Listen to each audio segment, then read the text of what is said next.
Hello friends, welcome to the success Kendra. Friends, इस video में हम लोग बिहार बीएड एंट्रेंस एग्जाम 2022 के लिए फुल लेंथ प्रैक्टिस सेट को कवर करेंगे। देखिए फ्रेंड्स, इस प्रैक्टिस सेट में टोटल 120 प्रश्न हैं। जिस प्रकार से आपके एग्जाम में प्रश्न पूछे जाएंगे, ठीक उसी प्रकार के इंपॉर्टेंट क्वेश्चन को इस वीडियो में हम डिस्कस करने वाले हैं। सेट को पूरा लगाइएगा और लास्ट में आप सभी लोग अपना अपना स्कोर जरूर कमेंट करके बताइएगा। और चैनल पर आप पहली बार विजिट कर रहे हैं फ्रेंड्स, तो चैनल को सब्सक्राइब करके बेल आइकन जो घंटी का निशान है उसको जरूर दबा लीजिएगा। तो चलिए आज का सेशन स्टार्ट करते हैं। फ्रेंड्स, प्लीज़ वीडियो को लाइक कर दीजिएगा और जब सेशन समाप्त होगा तो इसे शेयर भी जरूर कर दीजिएगा। देखिए फ्रेंड्स, आपका जो क्वेश्चन पेपर होगा ये टोटल 5 पार्ट में डिवाइड होगा। देखिए ये 5 पार्ट कौन कौन से हैं, तो जनरल इंग्लिश कॉम्प्रिहेंशन का होगा, सामान्य हिंदी का होगा, रीजनिंग का होगा, शिक्षण अभिक्षमता का होगा और सामान्य जानकारी का होगा। तो सबसे पहले फ्रेंड्स देखिए, हम लोग जनरल इंग्लिश कॉम्प्रिहेंशन के संबंधित जो 15 प्रश्न पूछे गए हैं उनको हम लोग कवर करेंगे। देखिए क्वेश्चन नंबर 1 से 5 तक क्या है कि आपको इस पैसेज को ध्यानपूर्वक पढ़ना है और इस पर आधारित जो क्वेश्चन नंबर 1 से लेकर के 5 तक दिया गया है उसका आंसर देना है। तो आप क्या करेंगे, वीडियो को पॉज कर लीजिए और ध्यानपूर्वक इस पैसेज को आप पढ़ेंगे। एग्जाम में भी आपको इस पैसेज को 2 बार कम से कम पढ़ना है, फिर आपको आंसर देना है। तो मैं स्क्रॉल कर रहा हूँ धीरे धीरे, आप वीडियो को पॉज कर लीजिए और फ्रेंड्स इसको ध्यानपूर्वक पढ़िए और फिर आंसर बताइएगा। बहुत ही आसान होता है। देखिए पहला प्रश्न है कि हिप्नोसिस मीन्स, तो देखिए इसका राइट आंसर हो जाएगा सजेशन मेड इन ट्रेंस, यानी कि ऑप्शन नंबर इसका बीज होगा, करेक्ट आंसर हो जाएगा। आप एक बार पैसेज को पढ़ लीजिए, फिर देखिए कितने आसानी से आप इन सभी प्रश्नों का उत्तर दे पाएंगे। दूसरा प्रश्न है कि nobody is laughing at hypnotherapy now because they are taking it seriously, यानी कि ऑप्शन नंबर इसका सी जो होगा राइट आंसर हो जाएगा। उसके बाद देखिए तीसरा प्रश्न है कि the purpose of hypnotherapy is to, तो इसका correct answer option number A हो जाएगा, क्योर पेशेंट्स। ठीक है। उसके बाद देखिए चौथा प्रश्न है कि German and British doctors use hypnosis as, तो as anaesthesia was not available, इसीलिए राइट आंसर इसका ऑप्शन नंबर ए हो जाएगा। उसके बाद देखिएगा कि ट्रीटिंग वार न्यूरोसिस मीन्स, तो सही आंसर इसका क्या हो जाएगा, ऑप्शन नंबर डी हो जाएगा, क्यूरिंग वार एंजाइटी। उसके बाद अगला प्रश्न है कि select the synonym of synchronicity, यानी कि इसका समान अर्थी आपको बताना है। तो देखिए सिंक्रोनिसिटी का मतलब होता है अनुरूपता, समकालिकता, और यहाँ पर जो इसका सिनोनिम्स हो जाएगा वो आपका हो जाएगा इनमें से ऑप्शन नंबर ए, कॉन्फर्मिटी हो जाएगा। ठीक है। चलिए अगला प्रश्न करेंगे। नेक्स्ट क्वेश्चन है कि rearrange the part of the sentence in correct order, यानी कि ये जो पी क्यू आर दिया ना, इसको एक सेंटेंस में आपको अरेंज करना है। तो देखिए ये क्या हो जाएगा, तो यहाँ पर आप देखेंगे कि सबसे पहले यहाँ पर आपका आ जाएगा पी, यहाँ पर देखिए the atmosphere is against them but they are appears. उसके बाद यहाँ पर आपका आर हो जाएगा to be fight left in their administration, यानी कि राइट आंसर इसका क्या हो जाएगा, पी आर क्यू हो जाएगा, पी आर और फिर क्यू। तो देखिए P R Q option number C में दिया गया है। ठीक है। चलिए आगे बढ़ेंगे, नेक्स्ट क्वेश्चन कर लेंगे। देखिए यहाँ पर क्या कर रहा है कि एक्टिव पैसिव वॉइस जो दिया गया है वो आपको बदलना है। यहाँ पर देखिए the weather disrupted the final match, तो यहाँ पर क्या हो जाएगा बताइए राइट आंसर। तो देखिए ये आपका ऑप्शन नंबर सी हो जाएगा, the final match was disrupted by the weather. ठीक है। चलिए नेक्स्ट क्वेश्चन कर लेंगे कि select the word with the correct spelling, यानी कि यहाँ पर आपको करेक्ट स्पेलिंग बताना है। तो देखिए यहाँ पर जो करेक्ट स्पेलिंग हो जाएगा वो आपका कौन सा हो जाएगा, तो इसका right answer option number D हो जाएगा, होमिलाइज। ठीक है, ये आपका करेक्ट हो जाएगा। चलिए उसके बाद आगे बढ़ेंगे, नेक्स्ट क्वेश्चन कर लेंगे। अगला क्वेश्चन दिया गया है कि यहाँ पर देखिए कर रहा है कि select the alternative which is the best substitute of the phrase to expel large quantities of, यहाँ पर देखिए समथिंग दिया गया है, रैपिडली एंड फोर्सिबली। तो यहाँ पर क्या हो जाएगा, राइट आंसर इसका ऑप्शन नंबर सी हो जाएगा। ठीक है, टू स्पीव, ऑप्शन नंबर इसका आपका टू स्पीव मतलब तेज प्रवाह में बहना या प्रवाहित करना, तो ऑप्शन नंबर इसका सी हो जाएगा राइट आंसर। उसके बाद देखिएगा कि यहाँ पर फिर से सिनोनिम बताना है एक्कोलेट का। तो देखिए इसका मतलब क्या होता है, तो इसका मतलब होता है उपलब्धि पर मिलने वाली जो प्रशंसा होता है, पुरस्कार होता है, उसको एक्कोलेट कहा जाता है।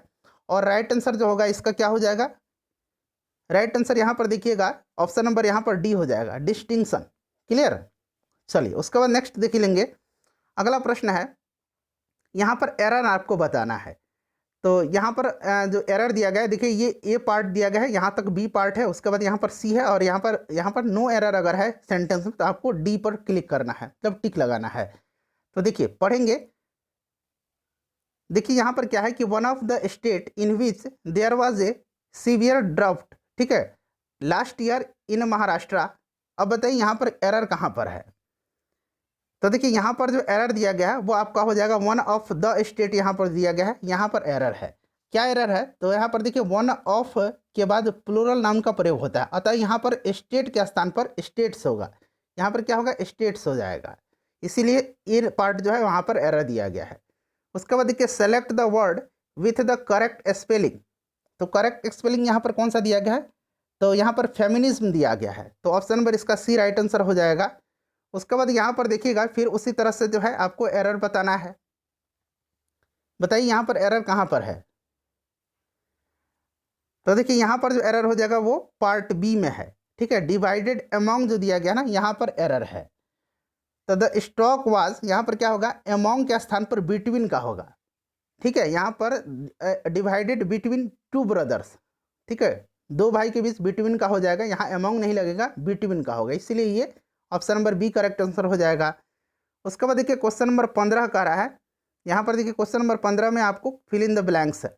बताइए राइट आंसर क्या हो जाएगा। Please be the patient, all your grievance will be, क्या हो जाएगा, यहाँ पर ऑप्शन नंबर सेटल हो जाएगा, ठीक है। चलिए उसके बाद यहाँ पर देखिए अब सामान्य हिंदी का क्वेश्चन जो है स्टार्ट हो रहा है। अब यहाँ पर क्वेश्चन नंबर 16 पढ़ेंगे कि सेठ का स्त्रीलिंग पूछा जा रहा है, तो सेठ का स्त्रीलिंग क्या हो जाएगा, सेठानी हो जाएगा, option number D right answer हो जाएगा। उसके बाद देखिए 17 नंबर है कि कवर्ग का उच्चारण मुंह के किस भाग से होता है। कवर्ग मतलब क ख ग घ, ठीक है, तो ये कंठ से होता है, ऑप्शन नंबर इसका ए जो होगा राइट आंसर हो जाएगा। उसके बाद नेक्स्ट देखिएगा कि परामर्श में प्रयुक्त उपसर्ग कौन सा है। उपसर्ग पहले लगता है कि बाद में लगता है, ये आप ज़रा मुझे कमेंट करके पहले बताइएगा, फिर आपको इस प्रश्न का आंसर देने में सुविधा होगा। तो इसमें देखिए परा उपसर्ग लगा हुआ है, ठीक है, परामर्श ये पहले लगता है।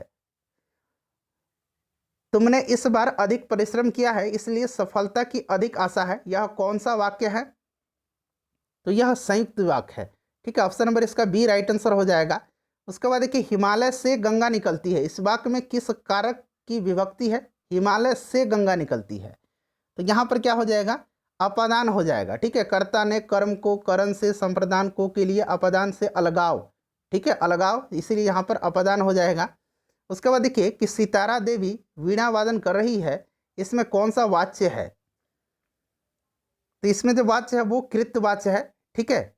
चलिए उसके बाद देखिएगा कि अपराह्न का सही अर्थ क्या होता है, तो दोपहर के बाद का समय जो होता है, ऑप्शन नंबर इसका सी हो जाएगा राइट आंसर। उसके बाद नेक्स्ट क्वेश्चन है कि कायदा शब्द क्या है, मतलब कायदा शब्द जो है किसका है, हिंदी का, संस्कृत का, फारसी का, अरबी का, तो कायदा जो है ये अरबी शब्द है। उसके बाद देखिए अपनापन भाववाचक संज्ञा बनी है, तो ये बनी है फ्रेंड्स सर्वनाम से, ठीक है। उसके बाद देखिए देवासुर में कौन सा समास है, देवासुर में जो है इसमें द्वंद्व समास है, ठीक है, देव और असुर दोनों लगा हुआ है। उसके बाद देखिए उदयाचल की सही विलोम क्या होगा, उदयाचल का सही विलोम बताना है, विपरीत शब्द आपको बताना है, तो इसका राइट आंसर हो जाएगा अस्ताचल। उसके बाद देखिए नेक्स्ट है कि वह, यहाँ पर वह देखिए इन्वर्टेड कोमा में है, निम्नलिखित में से कौन सा सर्वनाम है, तो वह जो है वह आपका पुरुषवाचक सर्वनाम है। सर्वनाम आप जब पढ़ेंगे सर्वनाम के भेद, तो अब तो आप पढ़ ही चुके होंगे, आपको रिवीजन करना है। देखिए नेक्स्ट क्वेश्चन है कि जब प्रथम शब्द संख्यावाचक और दूसरा शब्द जो है संज्ञा हो तो उस समास को क्या कहा जाता है, तो देखिए उस समास को कहा जाता है द्विगु समास। उसके बाद देखिए नेक्स्ट क्वेश्चन है कि चंद्रमौली में कौन सा समास है, तो देखिए चंद्रमौली में जो है इसमें कौन सा समास है, तो राइट आंसर इसमें क्या हो जाएगा, राइट आंसर बहुब्रीहि समास हो जाएगा, ये एक विशेष अर्थ जब प्रकट करता है। उसके बाद देखिए सदैव शब्द में कौन सी संधि है, सदैव शब्द में कौन सी संधि है ये आपको बताना है। बताइए राइट आंसर इसका क्या हो जाएगा, तो इसका जो करेक्ट आंसर हो जाएगा फ्रेंड्स वो आपका हो जाएगा वृद्धि संधि, सदा जोड़ एव होता है। उसके बाद देखिए अब यहाँ से रीजनिंग का क्वेश्चन शुरू हो रहा है, तो देखिए 31 नंबर पढ़िएगा कि ईमानदार सच्चा, तो जिद्दी का क्या होगा, जिद्दी का क्या होगा बताइए, तो जिद्दी का हठी हो जाएगा, ऑप्शन नंबर ए राइट आंसर हो जाएगा। यहाँ पर देखिए FGH, पहले इसको सॉल्व कर लेंगे तो आप इसका आसानी से आंसर निकाल पाएंगे। अब यहाँ पर आप देखेंगे कि यहाँ पर क्या दे रहा है फ्रेंड्स, ध्यान से पढ़िएगा। देखिए यहाँ पर क्या कर रहा है कि Q में 2 जोड़ा जा रहा है, तो आपका क्या आ रहा है, Q में जब 2 जोड़ा जा रहा है तो यहाँ पर S आ रहा है, तो Q का पोजीशन क्या है, Q का पोजीशन जो है वो 17 है और S का पोजीशन कितना है, 19 है, तो यानी कि 17 में 2 जोड़ेंगे तो 19 आ जाएगा। उसी प्रकार यहाँ पर देखिए R में 3 जोड़ा जा रहा है तो U हो जा रहा है, तो R में जो R का पोजीशन होता है 18 होता है और U का 21 होता है। उसी प्रकार S में जो है कितना जोड़ा जा रहा है, 4 जोड़ा जा रहा है, ठीक है, तो ये W आ रहा है, तो S का पोजीशन कितना होता है, तो 19 होता है और 4 जोड़ेंगे तो 23 आ जाएगा जो W का पोजीशन है। ठीक उसी प्रकार यहाँ पर भी करेंगे, यहाँ पर 2 जोड़ेंगे F में तो H आ जाएगा, G में 3 जोड़ेंगे तो J आ जाएगा और H में 4 जोड़ेंगे तो L आ जाएगा, यानी कि HJL इसका राइट आंसर हो जाएगा ऑप्शन नंबर D। इस तरह के प्रश्न आप सॉल्व करेंगे, मैं आंसर बताते चलता हूँ। यहाँ पर ठीक उसी प्रकार से देखिएगा क्या है कि C, उसके बाद X, फिर देखिए D, W, E, V, clear, ये विपरीत शब्द दिया गया है। C का उल्टा क्या है, तो आप जब ABCD लिख लीजिए अपने कॉपी में, तो C का जो यहाँ पर देखिए उल्टा क्या हो जाएगा, तो C का X हो जाएगा। उसी प्रकार से D का क्या हो जाएगा, D का W हो जाएगा, E का क्या हो जाएगा, तो V हो जाएगा। अब यहाँ पर देखिए Q का विपरीत क्या हो जाएगा, नहीं यहाँ Q जो है किसका विपरीत हो जाएगा बताइए, तो Q का विपरीत J हो जाएगा। उसके बाद P का विपरीत जो है ये आपका P हो जाएगा और L का O का विपरीत जो है वो आपका क्या हो जाएगा, L हो जाएगा। तो राइट आंसर इसका QPO हो जाएगा, ठीक, QPO तो दिया गया है, इसका राइट आंसर JKL हो जाएगा, JKL ऑप्शन नंबर B। उसके बाद यहाँ पर देखिए, यहाँ पर आपको बताना है कि क्वेश्चन मार्क दिया गया वहाँ पर क्या आएगा। तो यहाँ पर देखिए 2 का क्यूब किया गया, तो 2 का क्यूब करेंगे तो कितना आ जाएगा, 8 आ जाएगा और 2 जोड़ दिया गया तो 10 हो जाएगा। उसी प्रकार यहाँ पर 3 का क्या करेंगे, क्यूब करेंगे, तो 3 तिहाई 9 तिरका 27 और 3 जोड़ देंगे तो 30 आ जाएगा, ऑप्शन नंबर ए राइट आंसर हो जाएगा। उसके बाद यहाँ पर देखिए आपको विषम शब्द बताना है, तो यहाँ पर देखिए हट्टी, जिद्दी और दृढ़, ये क्या है, तो ये समानार्थी शब्द हैं। उदार जो है इनसे डिफरेंट है, तो ऑप्शन नंबर डी हो जाएगा। उसी प्रकार से यहाँ पर देखिएगा XAD, PRU, JLO और ACF। अब यहाँ पर देख लीजिए यहाँ पर क्या है, तो इसका राइट आंसर मैं बता देता हूँ, राइट आंसर इसका ऑप्शन नंबर ए हो जाएगा, ठीक है, ZAD। उसके बाद देखिए नेक्स्ट है हमारा, यहाँ पर भी आपको उसी प्रकार से बताना है कि इसमें से डिफरेंट कौन है, भिन्न कौन सा है। तो यहाँ पर देखिए, यहाँ पर 3 और जो 2 दिया गया है, यहाँ पर देखेंगे आप 37 में, तो इसमें क्या है, प्रथम 2 अंक जो दिया गया है उसका गुणनफल अंतिम अंक होता है, ठीक है। तो यहाँ पर देखिएगा 3 दूना 6 दिया गया है, 4 दूना 8 दिया गया और 1 गुना 7 करेंगे तो 7 आ जाएगा। यहाँ पर 3 गुना 2 करेंगे तो यहाँ 6 आना चाहिए था 5 की जगह पर, तो ये डिफरेंट हो जाएगा। उसी प्रकार से 38 नंबर देखिए, इसमें क्या कर रहा है कि अंतिम 2 अंकों का योगफल प्रथम अंक होता है। यहाँ पर देखिए अंतिम 2 यानी कि 3 जोड़ 2 5, 3 1 4, 1 1 2 होना चाहिए था, यहाँ 1 है तो ये गलत दिया गया। यहाँ पर देखिए 4 1 5 हो जाएगा, तो ये डिफरेंट है। उसके बाद देखिए यहाँ पर कह रहा है, फिर उसी प्रकार से दिया गया है यहाँ पर आपको नंगा पर्वत कंचनजंगा, उसके बाद देखिए माउंट गॉडविन ऑस्टिन, और यहाँ पर क्या हो जाएगा, तो यहाँ पर जो है ये आपका माउंट एवरेस्ट हो जाएगा। क्यों हो जाएगा, तो देखिए हिमालय पर्वतमाला की चोटियों का ऊंचाई जो है ये बढ़ता क्रम में जो दिया गया है, इसीलिए सबसे ऊंचा माउंट एवरेस्ट जो है इसमें से हो जाएगा। उसके बाद यहाँ पर देखिएगा, फिर यहाँ पर पूछा जा रहा है कि यहाँ पर क्या आएगा, तो देखिए जी में क्या जोड़ा गया है, 6 जोड़ा गया है, तो 6 जोड़ा गया है तो क्या आ जाएगा, एम आ जाएगा। जी का पोजीशन कितना है, जी का पोजीशन 7 है और 6 जोड़ेंगे तो 13 आएगा, 13 जो है एम का पोजीशन होता है, ठीक है। उसके बाद एच जो है उसी प्रकार से है, फिर एच में कितना जोड़ा जा रहा है, तो एच में भी 6 जोड़ा जाएगा, आई में भी 6 जोड़ा जाएगा, इसीलिए यहाँ पर इसका जो राइट आंसर आ जाएगा वो आपका MNO आ जाएगा। फिर यहाँ पर आप एम में जोड़ करके देख लीजिएगा, अब ये 7 बढ़ेगा, फिर यहाँ पर जब आगे आएंगे तो ये 8 जोड़ना पड़ेगा, समझ गए होंगे। अगला प्रश्न देखिएगा, नेक्स्ट क्वेश्चन है, यहाँ क्वेश्चन मार्क दिया गया है, फिर यहाँ से आपको आंसर इसका बताना है। तो यहाँ पर देखिएगा U और V आ जाएगा, U और V, U में कितना जोड़ेंगे, तो U में 4 जोड़ेंगे तो Y आ जाएगा, V में जब आप 4 जोड़ेंगे तो कितना आ जाएगा, Z आ जाएगा। फिर वहाँ पर देखिए Y में जब आप कितना जोड़ेंगे, Y में 5 जोड़ेंगे तो यहाँ पर D आ जाएगा, Z में कितना जोड़ेंगे, 5 जोड़ेंगे तो E आ जाएगा। फिर यहाँ पर आप देखिए यहाँ पर कितना जोड़ा, 6 जोड़ा जा रहा है, ठीक है, D में 6 जोड़ेंगे तो J आ जाएगा, E में 6 जोड़ेंगे तो K आ जाएगा। चलो उसके बाद देखिएगा यहाँ पर बताइए आंसर क्या होगा इसका, तो देखिए इसका राइट आंसर 32 हो जाएगा, ठीक है, यहाँ पर क्या हो जाएगा, 32 हो जाएगा। चलिए उसके बाद नेक्स्ट कर लेंगे, यहाँ पर देख लीजिए 2 1 3 और यहाँ पर 1 जोड़ा गया है और यहाँ पर 4 जोड़ा गया है, फिर यहाँ पर 9 जोड़ा गया है, फिर यहाँ पर 16 के बाद जो है 16 जोड़ा जाएगा तो 32 आ जाएगा। कैसे आ रहा है, तो देखिए 1 का स्क्वायर करेंगे तो 1 आएगा, 1 जोड़ देंगे। यहाँ पर देखिए 2 का स्क्वायर आएगा तो 4 आ जाएगा, तो 4 3 7 हो जाएगा। फिर यहाँ पर 3 का स्क्वायर हो जाएगा, 3 3 9 7 16 हो जाएगा। फिर यहाँ 4 का स्क्वायर हो जाएगा, 4 चौका 16 16 16 32 हो जाएगा। उसका बाद चलिए 43 नंबर देखिए, बताइए राइट आंसर इसका क्या होगा।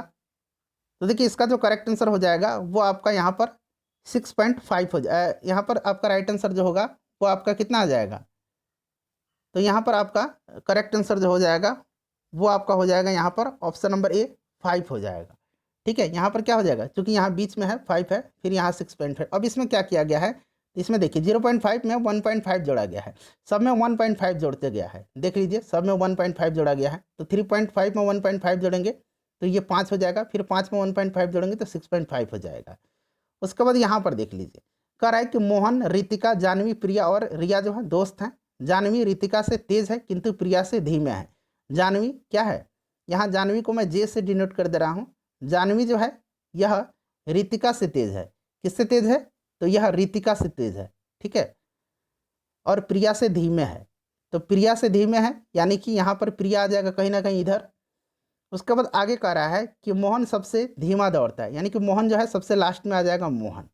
क्लियर, और रिया प्रिया से तेज दौड़ती है, तो यहाँ पर अभी मैंने बताया था कि प्रिया इधर आएगा कहीं, तो ये प्रिया आ जाएगा और रिया जो है इससे तेज दौड़ती है। तो अब आप इजीली इसको अरेंज कर लेंगे। और पूछा गया है कि इन पांचों में सबसे तेज, तो सबसे तेज इसमें कौन दौड़ रहा है, तो यह रिया दौड़ रही है। Option number B right answer इसका हो जाएगा। ठीक है, चलिए आगे बढ़ेंगे। यहाँ पर जो है ना डिक्शनरी का जो शब्दकोश जो है, अंग्रेजी में डिक्शनरी, हिंदी में शब्दकोश, उसमें आने वाले क्रम के अनुसार लिखना है इसको। तो ये आप इजीली इसको सॉल्व कर लेंगे। इसका राइट आंसर 1 3 4 2 हो जाएगा। 1 3 4 2, 1 3 4 2 ऑप्शन नंबर बी हो जाएगा। उसके बाद चलिए अगला क्वेश्चन है कि एक विशिष्ट कोड में जो है रेनबो को इस तरह से लिखा जाता है, यहीं से आपको ढूंढ लेना है। अब पियानो को लिखना है आपको, तो पी देखिए यहाँ पर पी कहाँ पर आ रहा है, पी यहाँ पर आ रहा है, तो पी के लिए क्या लिखा गया, 0 लिखा गया है। सबसे पहले 0 हो जाएगा। आई के लिए, तो यहाँ आई तीसरा नंबर है, यहाँ 8 लिखा गया है। ठीक है, 8 लिखा गया है। उसके बाद देखिए ए का लिए क्या लिखा गया, ए दूसरा है, ए के लिए 9 लिखा गया। तो इस प्रकार से देखिए एन के लिए क्या हो जाएगा, एन के लिए 1 2 3 4 यानी कि 7 लिखा गया है, यहाँ 7 हो जाएगा। उसके बाद देखिए ओ के लिए क्या लिखा गया, ओ के लिए यहाँ पर देखिए लास्ट है 0 से मतलब सेकंड है, यहाँ पर देखिए 4 लिखा गया है। ठीक है, तो 0 8 9 7 4 इसका राइट आंसर हो जाएगा। 0 8 9 7 4, तो करेक्ट आंसर इसका क्या हो जाएगा, 0 8 9 7 4। ये ऑप्शन नंबर यहाँ पर सी हो जाएगा। यहाँ पर देखिएगा कि आपको कथन निष्कर्ष दिया गया है, तो यहाँ पर देखिए कह रहा है कि सभी पक्षी जो है वृक्ष है। अब इसको कैसे बनाएंगे, सभी पक्षी जो हैं ये वृक्ष हैं, ये पक्षी है और ये क्या है, वृक्ष है। उसके बाद कह रहा है कि कुछ वृक्ष मुर्गियां हैं, यानी कि ये वृक्ष जो है ना ये मुर्गियां हैं। तो अब यहाँ पर आपको पूछ रहा है कि कुछ पक्षी मुर्गियां हैं, कुछ पक्षी मुर्गियां हैं, जो कि यहाँ पर जो है क्या है, गलत दिया गया है। कुछ मुर्गियां वृक्ष हैं, कुछ मुर्गियां वृक्ष हैं, ये बिल्कुल सही दिया गया है, इसीलिए इसमें निष्कर्ष 2 सही हो रहा है। ठीक है, चलिए उसके बाद नेक्स्ट क्वेश्चन कर लेंगे। ये सब देखिए बहुत ही आसान क्वेश्चन है। यहाँ आपका क्या होगा कि समय ज़्यादा लग रहा है तो मैं सीधे आंसर बता देता हूँ, आप लोग वीडियो को पॉज कर लीजिए और इसको सॉल्व कर लीजिएगा। 89 इसका राइट आंसर हो जाएगा।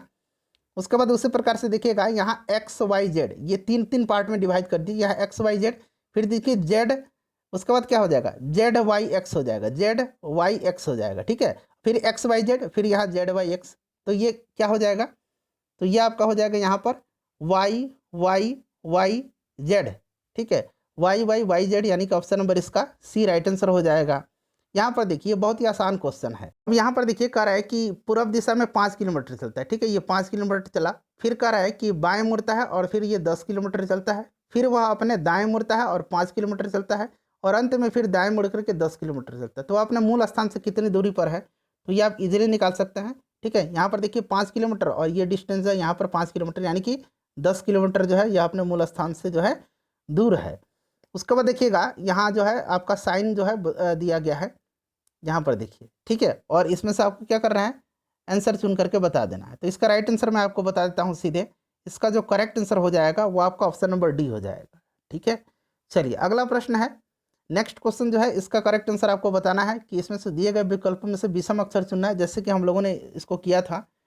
तो सही आंसर इसका क्या हो जाएगा, सही आंसर जो हो जाएगा इसका, आप लोग कमेंट करते चलिए, अगर आंसर आपको पता है तो आप लोग आंसर कमेंट करते चलिएगा। राइट आंसर इसका ऑप्शन नंबर सी हो जाएगा। आप ABCD लिख लीजिए, फिर बहुत ही आसान होगा इसको करने में।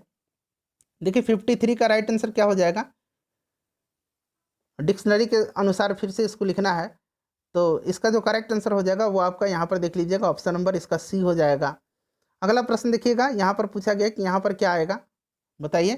तो 11 2 13, 13 3 16, फिर यहाँ पर 16 2 18, यानी कि +2 हो रहा है यहाँ पर, फिर यहाँ पर +3 हो रहा है, फिर यहाँ पर देखिए +2 हो रहा है, फिर यहाँ पर +3 हो रहा है, यानी कि फिर यहाँ पर +2 होना चाहिए था। तो 21 और 2 कितना होगा, 23 इसका राइट आंसर हो जाएगा।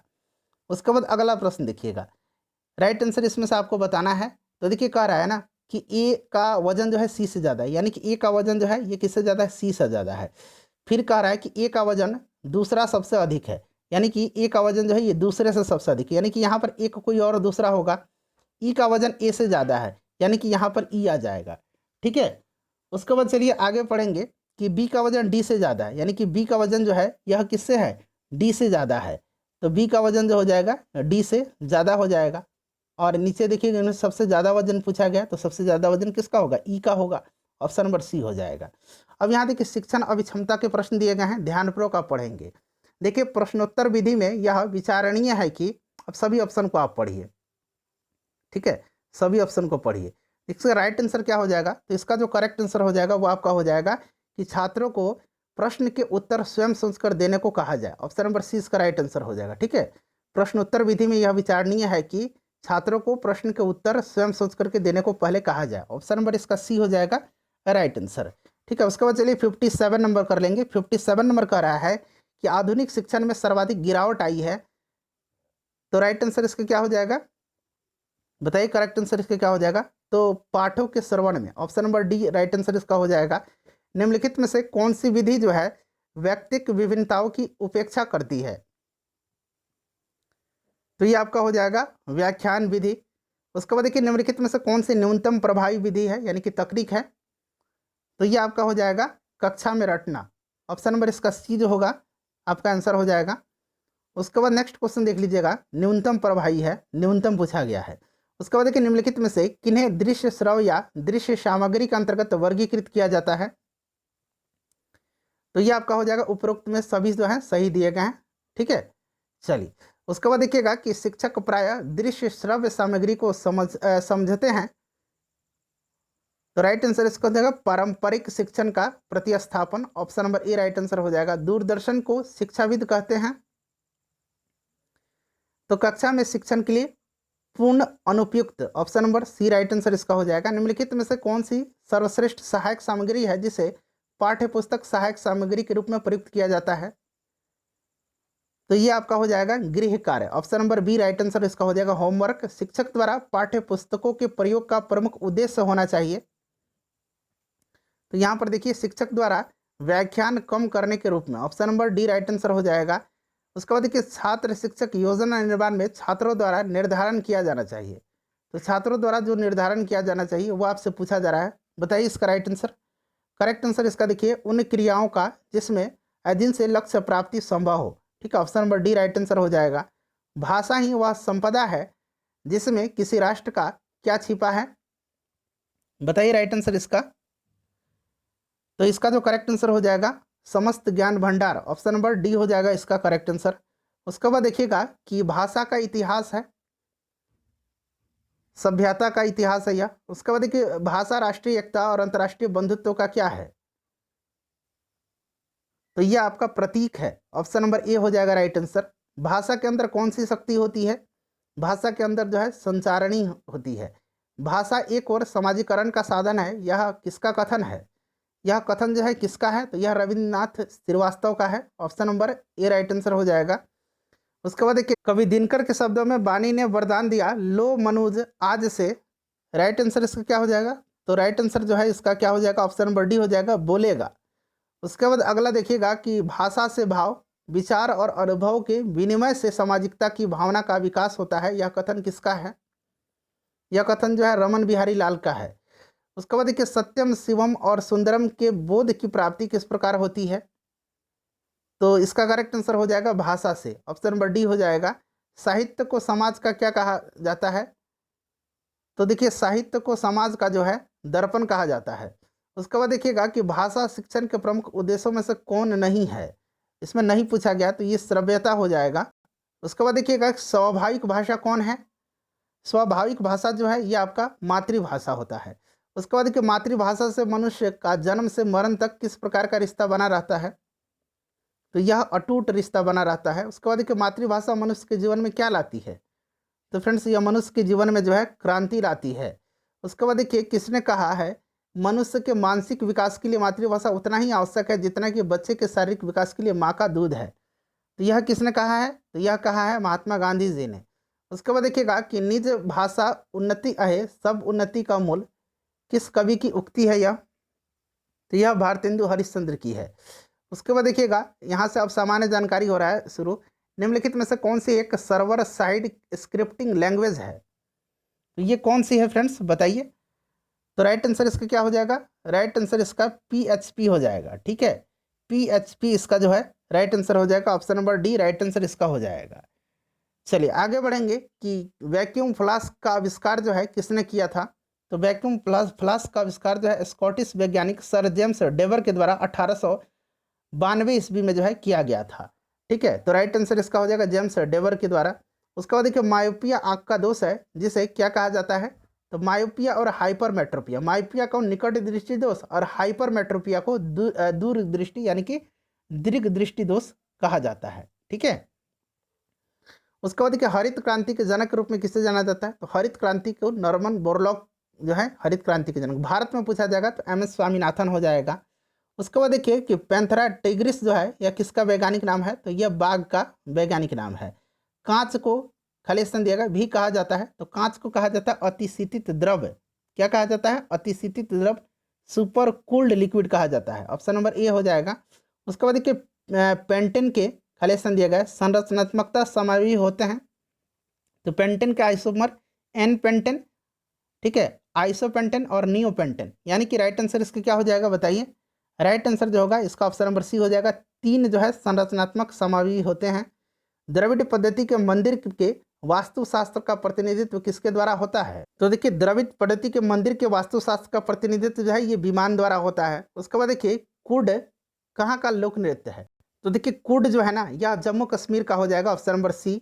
उसके बाद देखिए एक फर्म के लिए आर्थिक लाभ की गणना करें यदि उसका कुल राजस्व 35 करोड़ रुपया है और स्पष्ट लागत 7 करोड़ रुपया है और निहित लागत 10 करोड़ रुपया है, तो देखिए इसका जो करेक्ट आंसर हो जाएगा वो आपका इसमें से क्या हो जाएगा, करेक्ट आंसर इसका ऑप्शन नंबर सी हो जाएगा, 18 करोड़ रुपया। ठीक है, उसके बाद देखिएगा कि नाममात्र पैसे की आपूर्ति के विकास दर में हुई वृद्धि का परिणाम खाली स्थान दिएगा में होता है कि पैसे की आपूर्ति में मामूली परिवर्तन के परिणाम स्वरूप उच्च मुद्रास्फीति दर की स्थिति उत्पन्न होती है, तो राइट आंसर इसका क्या हो जाएगा, मुद्रास्फीति की उच्च दर। उसके बाद देखिएगा कि चमड़े की रंगाई के उद्योग में कार्य करने वाले कारीगरों को यह बीमारी होने का खतरा रहता है, तो यह बीमारी जो है यह कौन सी बीमारी है, तो यह आपका चर्म रोग है, त्वचा रोग है। उसके बाद देखिएगा कि एस्फेलेराइट खाली स्थान दिएगा एक अयस्क खनिज है, किसका है, तो फ्रेंड्स यह जो है जिंक का सबसे प्रमुख अयस्क होता है। ठीक है, जिंक हो जाएगा इसका राइट आंसर। उसके बाद देखिएगा कि निम्नलिखित में से कौन सा एक नामित आतंकी संगठन है, तो राइट आंसर इसका क्या हो जाएगा, इसका जो करेक्ट आंसर हो जाएगा Jamaat ul Ahrar, option number C right answer इसका हो जाएगा, जमात उल अहरार। उसके बाद देखिए अगला क्वेश्चन है कि देहरादून किसकी राजधानी है, तो ये उत्तराखंड की राजधानी है। उसके बाद देखिए गिर के जंगल जो है गुजरात में स्थित है, ऑप्शन नंबर बी हो जाएगा। बाबर का जन्म जो है किस वर्ष में हुआ था, बाबर का जन्म जो है यह किस वर्ष में हुआ था, तो देखिए इसका जन्म जो है 1483 ईस्वी में हुआ था। ठीक है, उमर शेख मिर्जा इसके पिता का नाम था। 1526 में जो पानीपत की पहली लड़ाई हुई थी इसमें इसने जो है किससे लड़ा था बताइए, इब्राहिम लोदी और बाबर के मध्य लड़ा गया था। इसमें बाबर जीता था और इसने भारत में मुगल साम्राज्य की नींव रखी थी और मृत्यु इसकी कब हुई थी, 1530 में हुई थी। राइट आंसर इसका 1483 हो जाएगा। बंगाल के प्रथम गवर्नर जनरल कौन थे, तो बंगाल का प्रथम गवर्नर जनरल वारेन हेस्टिंग्स था। ठीक है, तो राइट आंसर इसका हो जाएगा Warren Hastings, option number D right answer हो जाएगा। उसके बाद देखिएगा कि वर्ष 2001 में मिसेज वर्ल्ड पुरस्कार को जीतने वाली प्रथम भारतीय कौन थी, तो यह कौन थी फ्रेंड्स बताइए। राइट आंसर इसका क्या हो जाएगा, तो करेक्ट आंसर इसका अदिति गोवित्रिकर हो जाएगा, ऑप्शन नंबर इसका जो है डी राइट आंसर हो जाएगा। उसके बाद नेक्स्ट क्वेश्चन है हमारा कि यदि कोई वस्तु किसी सतह पर फिसलती है तो उनके बीच गति का प्रतिरोध करने वाला बल क्या है? तो यह घर्षण बल है। कौन सा बल है? तो फ्रेंड्स देखिए यह जो है घर्षण बल है। तो राइट आंसर इसका ऑप्शन नंबर बी हो जाएगा। ठीक है, घर्षण बल। चलिए उसके बाद आगे बढ़ेंगे, नेक्स्ट क्वेश्चन कर लेंगे। नेक्स्ट क्वेश्चन है कि निम्न में से कौन electrically erasable programmable read only memory का उदाहरण है? तो ये कौन सा हो जाएगा इसका करेक्ट आंसर? इसका जो करेक्ट आंसर हो जाएगा वो आपका हो जाएगा फ्लैश। उसके बाद देखिए कि फसल चक्रीकरण यानी कि फसल रोटेशन का विचार किसने विकसित किया था? तो यह टर्निप टाउनसेंड ने किया था। टर्निप टाउनसेंड ने। Option number D right answer हो जाएगा। हमारे चेहरे में कितनी हड्डियां होती हैं? अब यहाँ पर देखिएगा, हमारे अगर बात करें टोटल, अगर सिर की बात करें तो सिर में कुल 29 जो है हड्डी होती है। यहाँ पर पूछा गया है कि चेहरे में, तो चेहरे में 14 होती हैं। उसके बाद देखिएगा कि हेलोफाइट्स पे पौधे होते हैं जो, तो हेलोफाइट्स जो होते हैं वो आपके कहाँ उगते हैं? तो खारे पानी में उगते हैं। ठीक है, ये खारा पानी हो जाएगा। उसके बाद देखिएगा कि फेलिस कैटस किसका वैज्ञानिक नाम है? तो फेलिस कैटस जो है यह बिल्ली का वैज्ञानिक नाम है। ठीक है, चलिए उसके बाद देखिए अंतरिक्ष यानों में ईंधन को जमने से बचाने के लिए किसका प्रयोग किया जाता है? तो ग्लाइकोल का प्रयोग किया जाता है। Option number B right answer हो जाएगा। खाली स्थान दिया गया प्राकृतिक गैस का प्रमुख घटक है, तो ये मीथेन होगा। ठीक है, CH4 इसका फॉर्मूला होता है। अगला प्रश्न दिया गया है कि कोलकाता के विक्टोरिया मेमोरियल का, यहाँ पर देखिए खाली स्थान दिया गया है, द्वारा निर्माण किया जाना प्रस्तावित किया गया था। तो यह लॉर्ड कर्जन के द्वारा जो होगा राइट आंसर, यहाँ लॉर्ड बदला दीजिए। ठीक है, लॉर्ड कर्जन। उसके बाद देखिएगा कि लावणी जो है कहाँ का लोक नृत्य है? तो यह महाराष्ट्र का है। उसके बाद देखिएगा कि एक देश के सकल घरेलू उत्पाद की गणना करें यदि उस साल के लिए उपभोक्ता खर्च $400 मिलियन, सरकारी खर्च $150 मिलियन, व्यवसाय द्वारा निवेश $80 मिलियन है और निर्यात का देखिए $35 मिलियन और आयात का $40 मिलियन है। तो राइट आंसर इसका क्या हो जाएगा? इसका correct answer option number A हो जाएगा। उसके बाद देखिएगा कि अर्थशास्त्र मानता है, बताइए इसका राइट आंसर क्या हो जाएगा? तो देखिए अर्थशास्त्र मानता है कि लोगों की इच्छाएं असीमित होती है लेकिन संसाधन सीमित होते हैं। ऑप्शन नंबर ए हो जाएगा इसका राइट आंसर। उसके बाद देखिए कार्बन डाइऑक्साइड निम्नलिखित में से एक को छोड़कर सभी से उत्पन्न होती है। तो इसका करेक्ट आंसर आपका ऑप्शन नंबर बी हो जाएगा, वैश्विक उष्णता से। ठीक है, चलिए नेक्स्ट क्वेश्चन कर लेंगे। अगला क्वेश्चन है हमारा कि कार्नेटाइट जो है या किसका अयस्क है? तो देखिए कार्नेटाइट जो है ये जो है किसका जो है राइट आंसर इसका क्या हो जाएगा? तो इसका करेक्ट आंसर जो हो जाएगा वो आपका ऑप्शन नंबर सी हो जाएगा, यूरेनियम का। देखिए उस प्रथम देश का नाम बताइए जिसने पोकेमॉन गो को प्रतिबंधित किया है। तो राइट आंसर ईरान हो जाएगा इसका। ठीक है, उसके बाद देखिए मेलघाट बाघ अभयारण्य जो है ये किस राज्य में है? तो मेलघाट महाराष्ट्र में है। ऑप्शन नंबर इसका डी राइट आंसर हो जाएगा। शनि सूर्य से पूछा गया कि कौन सा ग्रह है? तो देखिए अगर हम बात करें सूर्य से दूरी की दृष्टि में शनि छठा ग्रह है। यहाँ पर देख लीजिएगा, सबसे पहले बुध, फिर शुक्र, पृथ्वी, मंगल, बृहस्पति और फिर छठे नंबर पर शनि, सातवें नंबर पर अरुण और उसके बाद अरुण। टोटल 8 ग्रह हैं। तो राइट आंसर छठा हो जाएगा। शाहजहाँ जो है पूछा गया कि कौन सा मुगल शासक था? तो शाहजहाँ जो है ये 5वां मुगल शासक था। सबसे पहले कौन हो जाएगा बताइए? उसके पहले कौन कौन थे? तो उसके पहले सबसे पहले हो जाएगा बाबर, बाबर के बाद हुमायूं, हुमायूं के बाद अकबर, अकबर के बाद जहांगीर, जहांगीर के बाद जो है शाहजहाँ, शाहजहाँ के बाद औरंगजेब। तो ये 5वां हो जाएगा। अकबर का जन्म जो है पूछा गया कि कब हुआ था? अकबर का जन्म जो है फ्रेंड्स ये आपका 1542 को हमीदा बानो बेगम के गर्भ से हुआ था। तो ये 1542 हो जाएगा। उसके बाद देखिए बुकर पुरस्कार जीतने वाली पहली भारतीय, बुकर पुरस्कार जीतने वाली अरुंधति रॉय हैं। ठीक है, Arundhati Roy God of small things के लिए इनको जो है 1997 में दिया गया था। तो ये अरुंधति रॉय हो जाएगा। उसके बाद देखिएगा कि निम्नलिखित में से कौन सी एक सदिश राशि नहीं है? नहीं पूछा गया। इसका आंसर फ्रेंड्स आप मुझे कमेंट करके बताएंगे। अपने स्कोर बता दीजिए, वीडियो को लाइक कर दीजिए और इसे शेयर कर दीजिए।